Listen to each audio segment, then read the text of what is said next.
എല്ലാവർക്കും നമസ്കാരം. ഇന്ന് നമുക്ക് പൈനാപ്പിൾ പച്ചടിയുടെ റെസിപ്പി കാണാം.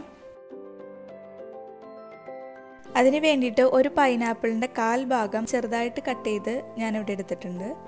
അത്യാവശ്യം നന്നായിട്ട് പഴുത്ത പൈനാപ്പിൾ എടുക്കുന്നതാണ് നല്ലത്. ഇനി നമുക്ക് പച്ചടി ഉണ്ടാക്കാനായിട്ട് തുടങ്ങാം.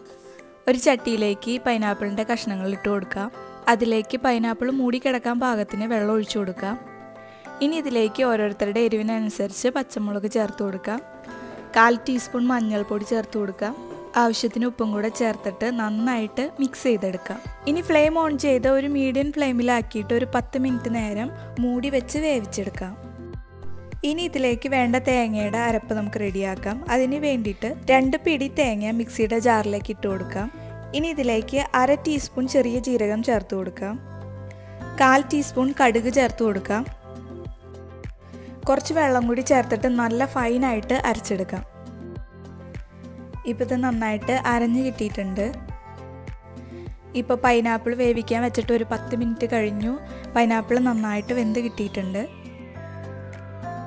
ഇതിലേക്ക് ആ തേങ്ങയുടെ അരപ്പ് ചേർത്ത് കൊടുക്കാം. എന്നിട്ട് അതിൻ്റെ പച്ചമണം മാറുന്നത് വരെ നന്നായിട്ട് വേവിച്ചെടുക്കാം. ഒരു 3-4 മിനിറ്റ് കൊണ്ട് നന്നായിട്ട് തിളച്ച് കിട്ടും. ഇപ്പോൾ ഇത് നന്നായിട്ട് തിളച്ച് വന്നിട്ടുണ്ട്. ഇനി ഇതിലേക്ക് നമുക്ക് തൈര് ചേർത്ത് കൊടുക്കാം. തൈരിൽ ഒരുപാട് കട്ടകളുണ്ടെങ്കിൽ നന്നായിട്ട് ഉടച്ചെടുക്കാൻ ശ്രദ്ധിക്കണം. ഇതൊരു 4 ടേബിൾ സ്പൂണോളം തൈരുണ്ട്. തൈരിന് അല്ലെങ്കിൽ യോഗട്ടിന് അത്യാവശ്യം ചെറുപുളി വേണം.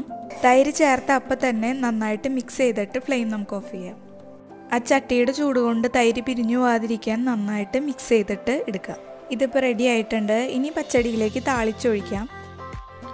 ഇതിലേക്ക് 1 ടേബിൾ സ്പൂൺ വെളിച്ചെണ്ണ ചേർത്ത് കൊടുക്കാം. ചൂടായ വെളിച്ചെണ്ണയിലേക്ക് 1/2 ടീസ്പൂൺ കടുക് ചേർത്ത് പൊട്ടിച്ചെടുക്കാം.